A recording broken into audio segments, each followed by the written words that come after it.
श्री साईनाथाय नमः। श्री राधा कृष्णाभ्यां नमः। श्रीमद् भागवत महापुराण प्रथम खंड सप्तम स्कंद अथ पंचदशोध्याय गृहस्थों के लिए मोक्ष धर्म का वर्णन। संस्कृत में नारद उवाच। कर्मनिष्ठाभिजा केचित् तपोनिष्ठा नृपापरे स्वाध्यायेन ये प्रवचने ये केचित् ज्ञानयोगयो ज्ञाननिष्ठाय देयानि कव्यान्यान्नन्त्यमिच्छता दैवे च तदभावे स्यादितरेभ्यो यथार्हता द्वादेवे पितृकार्ये त्रिनैकैकमुभयत्र वा भोजयेत सुसमृद्धोऽपि श्राद्धे कुर्यान्न विस्तरम्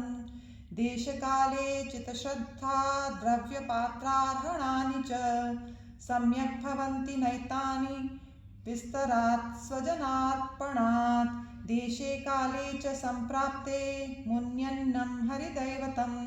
श्रद्धया विधिवत् पात्रे न्यस्तं कामधुकक्षयम् देवर्षि पितृभूतेभ्यः आत्मने स्वजनाय च अन्नं संविभजन् पश्येत् सर्वं तत्पुरुषात्मकम्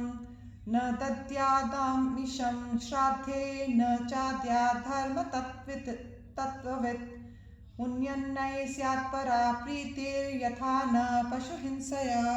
नैतादृशः परो धर्मो नृणां सद्धर्ममिच्छताम्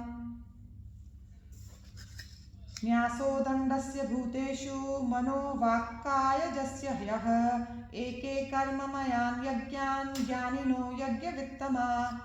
आत्मसंयमनेनिहा जुह्वति ज्ञानदीपिते द्रव्ययज्ञैर्यक्ष्यमाणं दृष्ट्वा भूतानि बिभ्यति।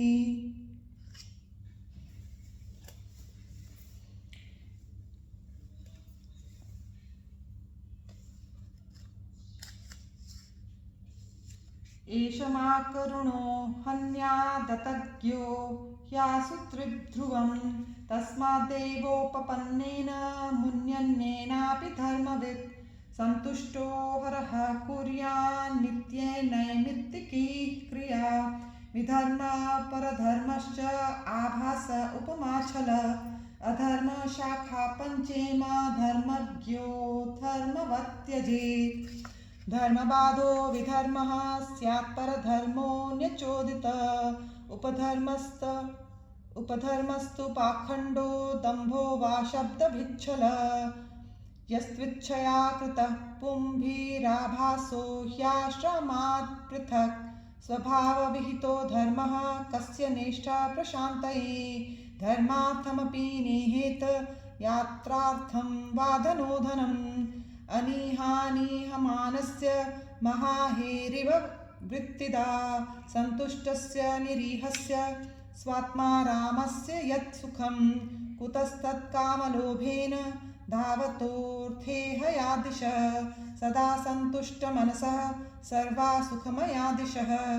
शर्कराकण्टकादिभ्यो यथोपान्नत्पदः शिवं सन्तुष्टः केन वा राजन् वर्तेतापि वारिणा औपस्थ्यजैहव्यकार्पण्यात् गृहपालायाति जनः असन्तुष्टस्य विप्रस्य तेजो विद्या तपोयशः स्रवन्तीन्द्रियलौल्येन ज्ञानं चैवावकीर्यते कामस्यान्तं च क्षुत्रिभ्यां क्रोधस्येतत्फलोदयात् जनो याति न लोभस्य जित्वा भुक्त्वा दिशो भुवः पण्डिता बहवो राजन् बहुज्ञा संशयच्छिद सदसस्पतयोऽप्येके असन्तोषात् पतन्त्यध असङ्कल्पाज्जयेत् कामं क्रोधं कामविवर्जनात् अर्थानर्थेक्षया लोभं भयं तत्त्वावमर्शनात् आन्वीक्षिक्या शोकमोहा दम्भं महदुपासया योगान्तरायान् मौनेन हिंसां कायाद्यनिहया कृपया भूतजं दुःखं दैवं जह्यात् समाधिना आत्मजं योगवीर्येण निद्रां सत्त्वनिषेवया राजस्तमश्च सत्त्वेन सत्त्वं चोपशमेन च एतत् सर्वं गुरौ भक्त्या पुरुषौ ह्याञ्जसा जयेत् यस्य साक्षात् भगवती ज्ञानदीपप्रदे गुरौ मर्त्यासद्धि श्रुतं तस्य सर्वं कुञ्जरशौचवत् एष वै भगवान् साक्षात् प्रधानपुरुषेश्वर योगैश्वर्यैर्विमृग्याङ्घ्रिलोकौ यं मन्यते नरम् षड्वर्गसंयमैकान्ताः सर्वा नियमचोदना तदन्ता यदि नो योगा नावहैयुः श्रमावः यथा वार्तादयो ह्यार्था योगस्यार्थं न बिभ्रति अनर्थाय भवेयुस्ते पूर्तमिष्टं तथा सत यश्चित्तविजयत्तः स्यान्निः सङ्गोपरिग्रह एको विविक्तशरणो भिक्षुर्भिक्षामिताशनः देशेषु च समे राजन् संस्थाप्यासनमात्मनः स्थिरं समं सुखं तस्मिन्नासीत् ज्वरङ्ग ओमिति प्राणापानौ सन्निरुन्ध्यात् पूरकुम्भकरेचकै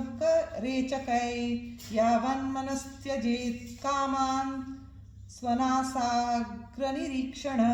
यतो यतो निःसरति मनः कामः तं भ्रमत् ततस्तत उपाहृत्य हृदि रुन्धाच्छनैर्बुध एवमभ्यसतश्चितं कालेनाल्पीयसायते अनिशं तस्य निर्वाणं यात्यनिन्धनवह्निवत् कामादिभिर्नाविद्धं प्रशान्ताखिलवृत्तियत् चित्तं ब्रह्मसुखस्पृष्टं नैवोत्तिष्ठेत कर्हिचित् यः प्रव्रज्य गृहात् पूर्वं त्रिवर्गावपनात् पुनः यदि सेवेत तान् भिक्षुः स वै वान्तास्य पत्रकः यैस्वदेहः स्मृतोत्नात्मा मर्त्यो विट्कृमिभस्मसात् त एनमात्मसात्कृत्वा श्लाघयन्ति ह्यासक्तमा गृहस्थस्य क्रियात्यागो व्रतत्यागो वटोरपि तपस्विनो ग्रामसेवा भिक्षोरिन्द्रियलोलता आश्रमापासदाह्योते खल्वाश्रमविडम्बका देवमायाविमूढांस्तानुपेक्षेतानुकम्पया आत्मानं चेत् विजानीयात् परं ज्ञानधुताशय किमिच्छन् कस्य वा हेतोर्देहं पुष्णाति लम्पट आहुः शरीरं रथमिन्द्रियाणि हयानभूषून् मन इन्द्रियेशं वर्त्मानि मात्राधिषणां च सूतं सत्वं बृहद्बन्धुरमीशसृष्टम्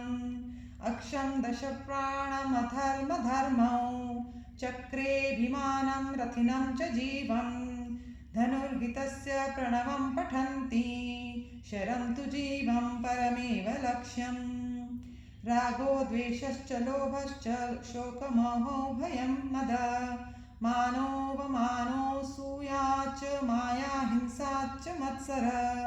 रजः प्रमादः क्षुन्निद्रा शत्रवस्त्वेवमादय रजस्तमः प्रकृतयः सत्त्वप्रकृतयः क्वचित्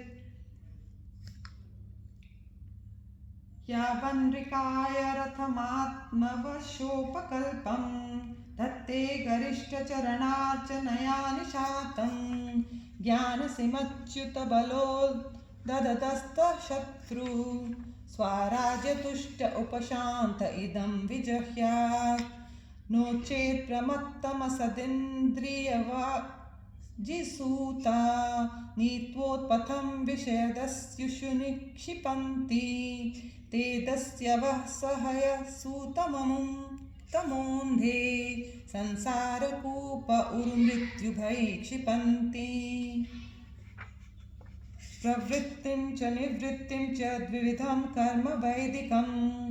आवर्तेत प्रवृत्तेन निवृत्तेनाश्नुते मृतम्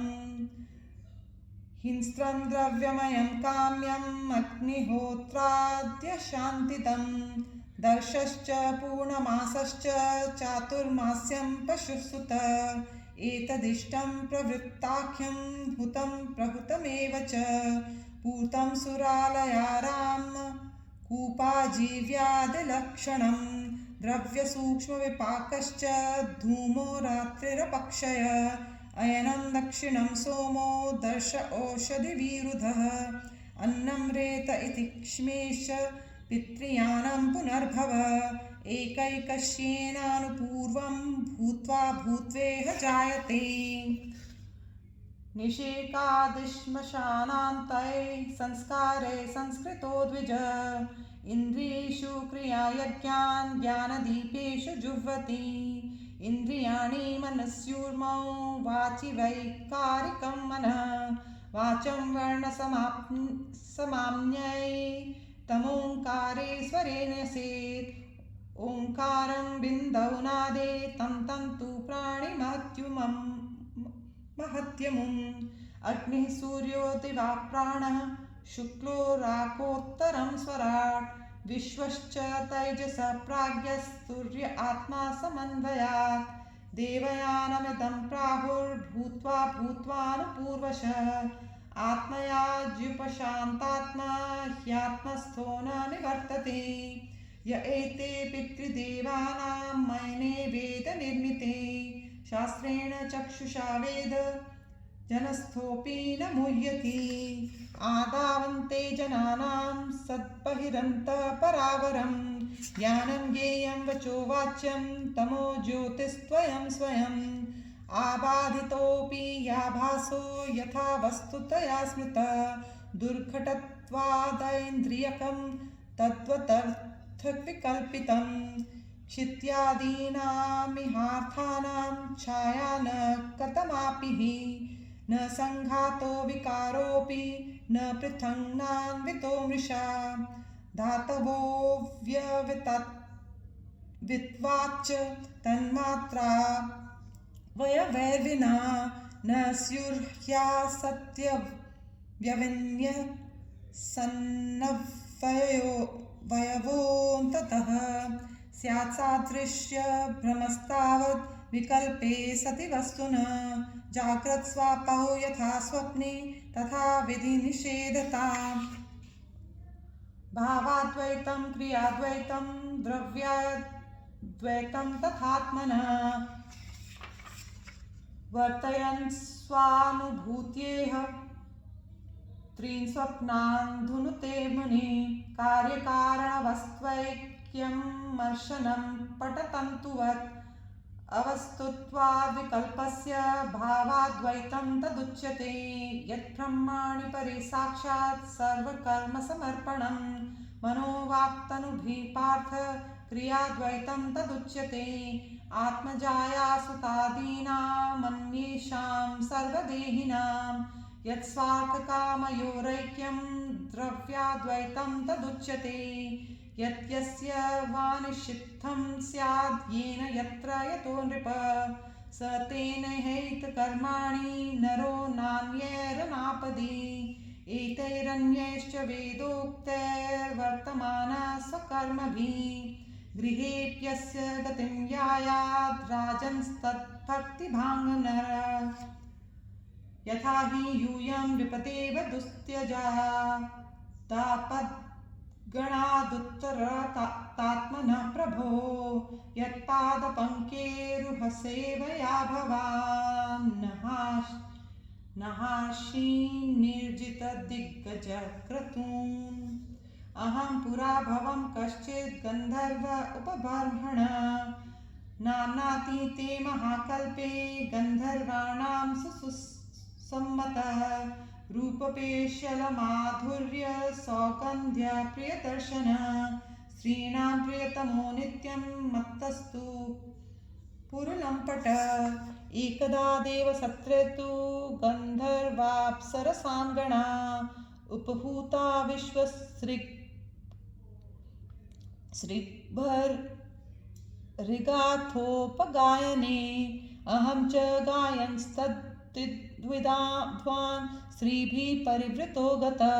यात्वा विश्वसृजस्तन्मे हेलनं शेपुरोजसा या हि त्वं शूद्रतामाशु नष्टश्री कृतहेलना तावद्यास्यामहं जज्ञे तत्रापि ब्रह्मवादिनां शुश्रूषयानुषङ्गेण प्राप्तोऽहं ब्रह्मपुत्रतां धर्मस्ते गृहमेधियो वर्णितपापनाशनं गृहस्थो येन पदवीमञ्जसा न्यासिनामियान् यूयं नृलोके बत भूरिभागा लोकं पुनानां मुनयोऽभियन्ति येषां गृहाणावसतीति साक्षात् गूढं परं ब्रह्म मनुष्यलिङ्गं स वा अयं ब्रह्म महद्विमृग्यं कैवल्यनिर्वाणसुखानुभूति प्रियः सुहृद् वः खलु मातुलेय आत्मार्हणीयो विधिकृत् गुरुश्च न यस्य साक्षात् भवपद्मजादिभिः रूपं धिया वस्तुतयोपवर्णितं मौनेन भक्त्योपशमेन पूजितः प्रसीदतामेष स सात्वतां पतिः। श्री शुक उवाच इति देवर्षिणा प्रोक्तं निशम्य भरतर्षभ पूजयामास सुप्रीतः कृष्णं च प्रेम विह्वला कृष्णपार्थावुपामन्त्र्य पूजिता प्रययौ मुनि श्रुत्वा कृष्णं परं ब्रह्म पार्थ परमविस्मितः इति दाक्षायणीनां ते पृथक् वंशाः प्रकीर्तिता देवासुरमनुष्याद्या लोका यत्र चराचरा।